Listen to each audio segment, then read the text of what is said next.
Bom, pessoal, então agora a gente vai ver, nesse segundo vídeo, a questão da performance das mesmas configurações de anteriormente, só que para aplicativos gráficos e jogos, tá bom? Então vamos rodar aí três benchmarks, o 3D Mark Fire Strike, que é DirectX 11, o Metro Exodus em DirectX 12 e depois o Shadow of the Tomb Raider também em DirectX 11, tá bom? Então vamos para o benchmark.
Bom, pessoal, agora que vocês já viram aí os benchmarks rolando, vamos aí tentar comentar um pouco dos resultados. Então aqui eu compilei os dados, primeiro do 3D Mark Fire Strike, tá?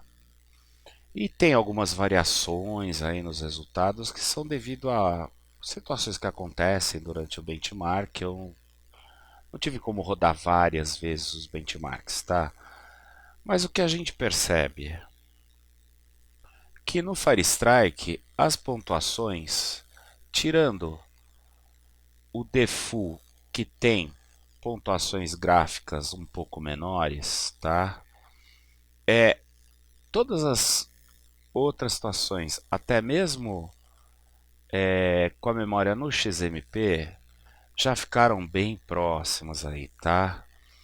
E uma variaçãozinha um pouco para cima, um pouco para baixo, mas os resultados muito semelhantes. 4.100, 4.300, o PBO, ó, 28.584, o score gráfico do 4.100, 28.554 do PBO, 28.560 da configuração padrão com a memória 3800, 28.575 do 4.2, 554 do 4.3.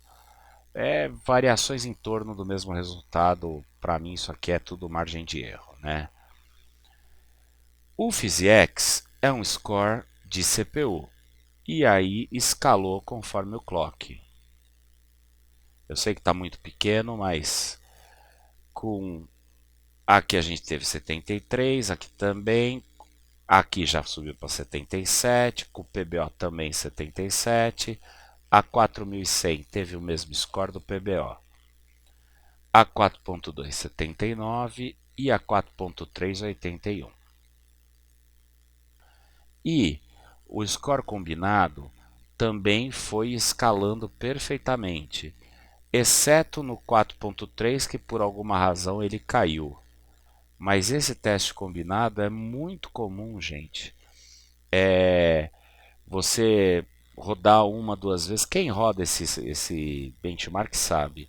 E por alguma razão o combinado dá baixo. Não quer dizer que esse overclock não seja bom para ele. Se eu rodar 10 vezes, 9 vai ser maior do que a 4.200, tá bom, gente? Mas só para vocês terem uma noção, quer dizer, tirando as situações que a memória está muito fraca e o Fabric muito fraco, todas as outras, gente, são muito equivalentes. Então agora, esse aqui é o segundo teste que vocês viram, que é o Metro Exodus. E como que foi? A história mais ou menos se repetiu. Olha só, a configuração padrão com a memória no GDEC, o Fabric muito baixo, o average foi 120 fps. E você teve mínima de 51.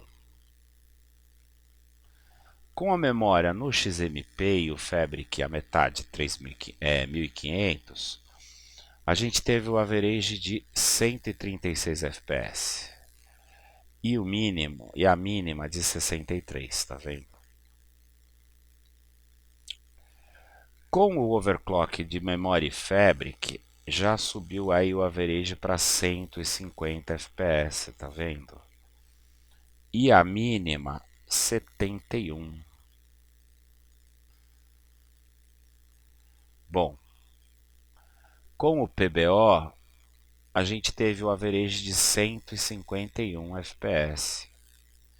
E a mínima ficou um pouco menor do que na configuração padrão, mas eu não estou considerando muito isso aqui porque deve ter tido alguma variação no teste, tá?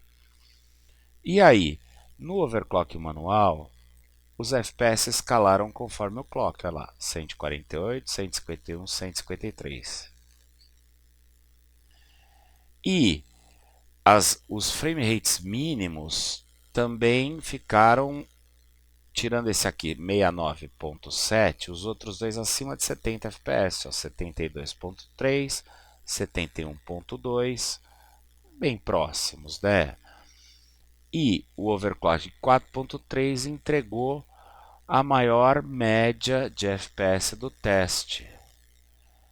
Mas na prática, gente, daqui para cima é tudo igual. Percebe? Todo mundo próximo de 70 de mínima, todo mundo entre 240 e 250 de máxima, e todo mundo muito perto de 150 FPS de média. Tá bom? Bom, próximo teste foi o Shadow of the Tomb Raider. E novamente a gente viu que a memória e o Fabric em jogos faz muita diferença, né? Então você veja, o average aqui, ó, com a configuração padrão e a memória a 2133, 86 FPS. Com o XMP e o Fabric a 1500, 103 FPS. E novamente a mesma história. Daqui da configuração padrão até o overclock de 4300, gente, é tudo igual. Vocês vejam. 120, 121, 119, 120, 122. É a mesma coisa. Se você vê aqui os detalhes, de novo eu falo, sei que está pequeno, né? Mas olha, 65 mínima, 65, 64, 65, 65. É a mesma coisa. Tanto faz qualquer um desses 5 para jogar, dá na mesma. Percebe? Todos eles estão entregando acima de 200 FPS de máxima. Dá na mesma. Não tem diferença. Olha só, por exemplo. Esse aqui é a tela de resultado do Shadow of the Tomb Raider com a configuração do Precision Boost Overdrive acionada, tá? Então vocês vejam aqui a média 121. E os detalhes do teste, o gráfico do teste. Agora, olha só. Esse aqui é 4100 overclock estático. Se olhar o gráfico, ó, vou voltar. Olhem para o gráfico. Olha para o gráfico. Olha para o gráfico. É a mesma coisa. E agora 4.2 GHz? Pum! É a mesma coisa. E agora 4.3 GHz? Novamente, não muda. É a mesma coisa. O gameplay vai ser igual. Percebe? Sabe o que muda? O que muda é que com o PBO ativado ou com essa configuração automática ativada, tua CPU roda 10 graus mais quente do que qualquer uma dessas três, principalmente essas duas. E quando você não estiver jogando, essas três aqui, qualquer uma delas, é mais rápida. Conclusão, para mim, o que eu tiro disso aqui, e que eu já sabia, mas nunca tinha feito um teste tão detalhado para tentar chegar a essa conclusão.